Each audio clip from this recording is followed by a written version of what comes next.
Bonjour, je suis heureux de vous retrouver sur notre chaîne Regard philosophique et, comme vous pouvez le lire à l'écran, le thème de cette série sera l'impact du numérique sur notre société.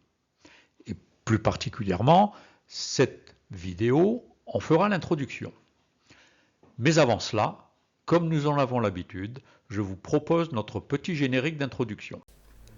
Regard philosophique est une chaîne YouTube et une communauté Patreon qui porte un regard philosophique sur les grandes questions que sont la liberté, l'amour, l'art ou encore la culture, mais aussi sur des sujets de société comme la religion, la politique ou le travail, et également sur des sujets d'actualité comme le numérique, le wokisme ou l'écologie. Si vous aussi vous souhaitez porter votre regard sur ces sujets et d'autres encore, eh bien, rejoignez-nous.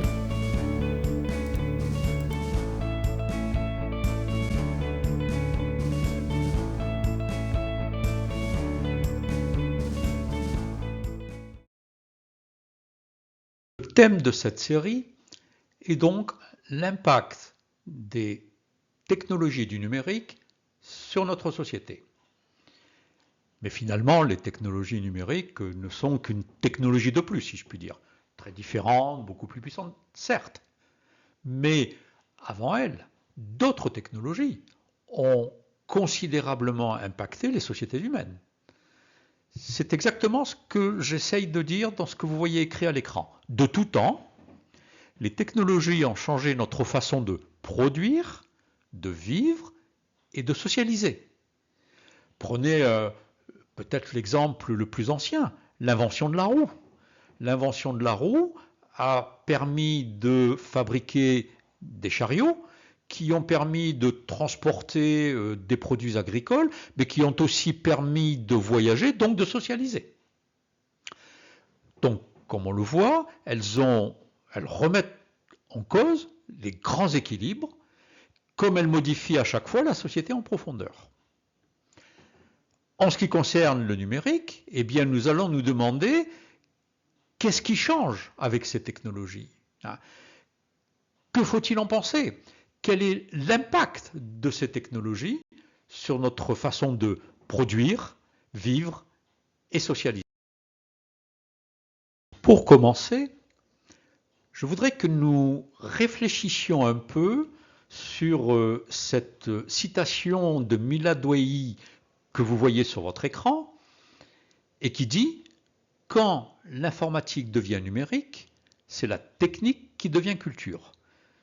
Je trouve que c'est une phrase qui est très vraie, très profonde. Je m'explique. Ma carrière a été une carrière d'informaticien. Et l'informatique, c'est un monde de professionnels. Les informaticiens travaillent dans les entreprises et s'occupent de l'informatique qui fait tourner la compta, la gestion des stocks, toutes ces applications qui font fonctionner une entreprise. Mais tout ça était affaire de professionnels. Or, depuis que l'informatique est devenue numérique, essentiellement avec Internet, le smartphone et tout ce qui va avec, eh bien, depuis qu'il est devenu numérique, c'est l'affaire de tout le monde. L'informatique est une affaire de professionnels, le numérique est l'affaire de tout le monde. Et à partir du moment où ça devient l'affaire de tout le monde, je suis tout à fait d'accord avec Milad Douei, eh bien, la technique devient culture. Je pense que tout ce que nous allons voir tout au long de cette série le démontre à l'envi. Cette série sera composée de 4 vidéos.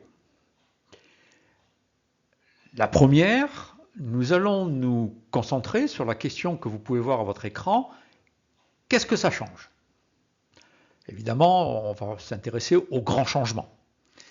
Et le premier point qui nous intéressera, ce sera de distinguer les grands moments du numérique qui sont au nombre de 2. On les détaillera. Premier moment étant la représentation du monde, avec le numérique qui s'intercale entre nous et le monde. Et puis le deuxième grand moment, c'est la rationalisation du monde. Deuxième point qui d'ailleurs sera longuement développé dans la deuxième vidéo. La deuxième chose qui change est extrêmement important, c'est notre rapport à l'espace et au temps, notre rapport au monde. Vous verrez, on expliquera très rapidement que nous, pauvres humains, nous ne pouvons connaître le monde qu'à travers ces deux dimensions que sont l'espace et le temps. Aussi, est-il très intéressant de réfléchir à l'impact que peut avoir le numérique sur ces deux dimensions-là. Et puis enfin, c'est exprimé sous la forme d'une question. Vous avez dit performatif. On va voir que le numérique, bien qu'il ne soit pas en contact avec le monde réel, eh bien, influe sur le monde réel.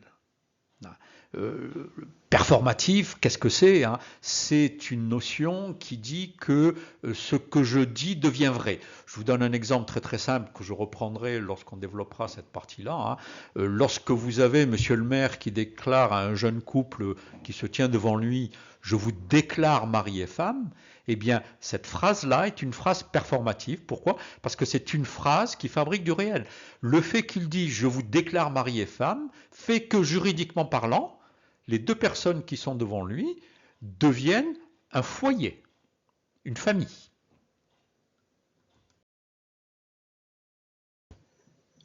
Deuxième vidéo de la série, la rationalisation du monde. Le premier point est un point extrêmement important qui nous dit que nous passons du capitalisme industriel au capitalisme cognitif. Enjambant au passage d'ailleurs le type de capitalisme dans lequel nous sommes encore assez largement installés, qui est le capitalisme financier. Ce que je veux dire par là, industriel, financier, cognitif, sont en quelque sorte les carburants des différentes formes de capitalisme. Et on verra que de Karl Marx à Steve Jobs, eh bien, il y a eu une évolution majeure du capitalisme qui régit notre société. Deuxième point, il a trait à Internet, le net. Vous voyez comment c'est posé. Tout est sur le net, point de suspension, et ça change tout. Évidemment que ça change tout. Et on verra quels sont les impacts d'Internet sur le commerce, la socialisation, la société, l'armée et tout un tas de secteurs de ce type-là. Troisième et dernier point, robots et intelligence artificielle, nouveaux acteurs sociaux. Alors déjà, un premier point, on verra, quand on parlera des robots, nous parlons aussi bien des robots matériels, qui ont une forme, qui sont des objets, que des robots logiciels. Donc robots au sens très large du terme, plus intelligence artificielle, dans quelle mesure impacte-t-il le monde du travail et la société? Vous verrez que tous ces points-là ont pour objet la rationalisation du monde.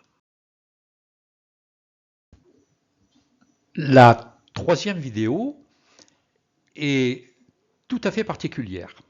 En effet, dans cette vidéo, consacrée exclusivement à l'intelligence artificielle générative, je présente mes expériences de dialogue, d'échanges philosophiques avec deux intelligences artificielles que sont Gemini et ChatGPT.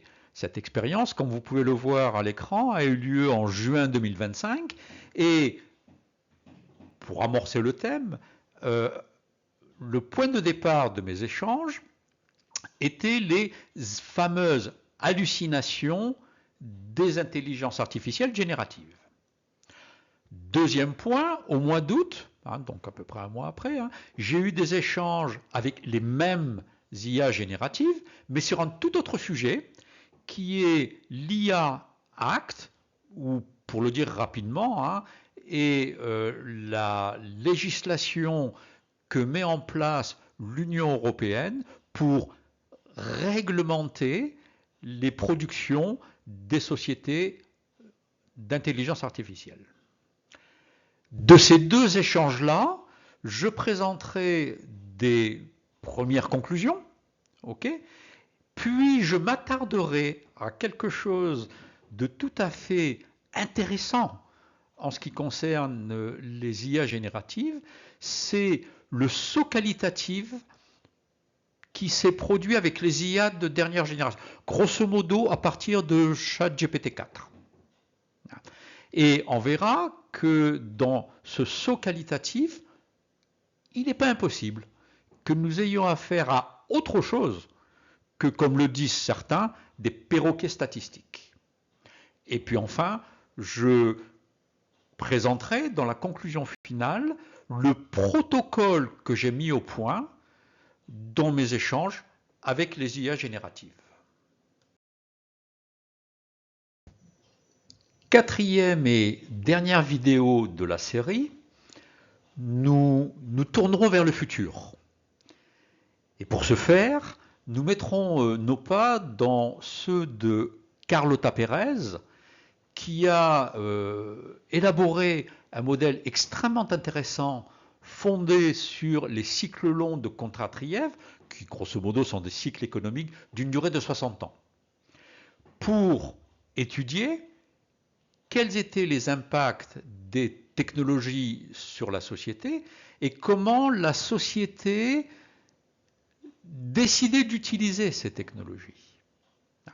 Et donc, partant de là, nous essaierons de voir avec elle si notre futur à moyen terme, va se dessiner de façon pessimiste avec croissance des inégalités, externalités négatives et tout ce qui va avec, ou bien est-ce que nous allons plutôt vers un scénario positif, optimiste, d'utilisation des nouvelles technologies?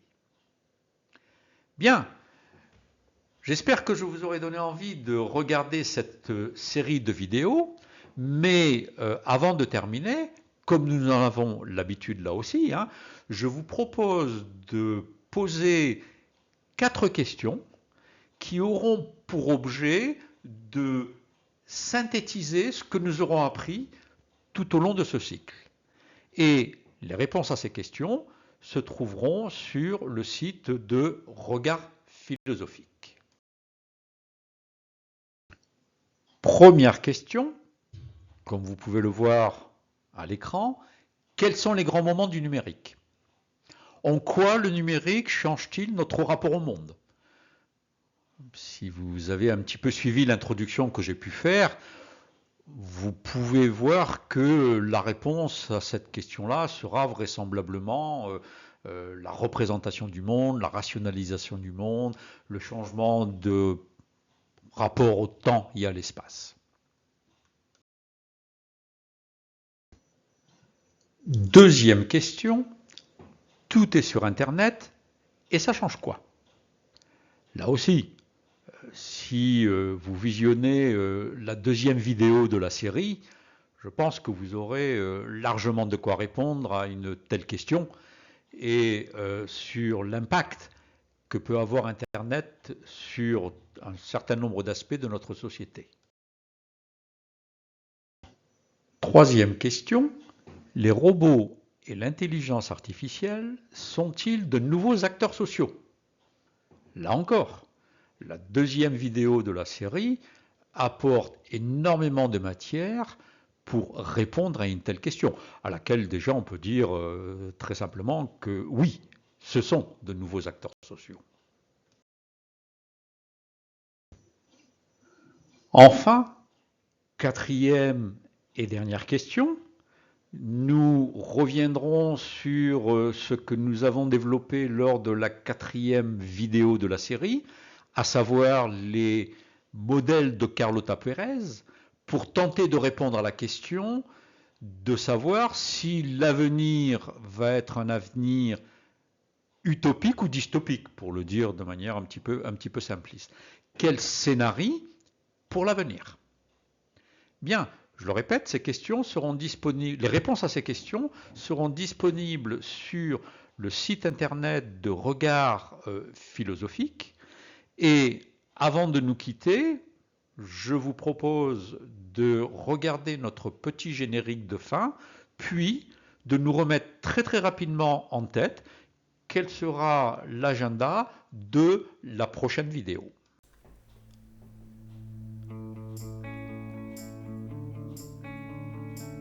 J'espère vous avoir donné envie de rester avec nous. Aussi, je vous donne rendez-vous pour une prochaine vidéo. De plus, si vous avez aimé, merci de poster un petit like et pourquoi pas vous abonner.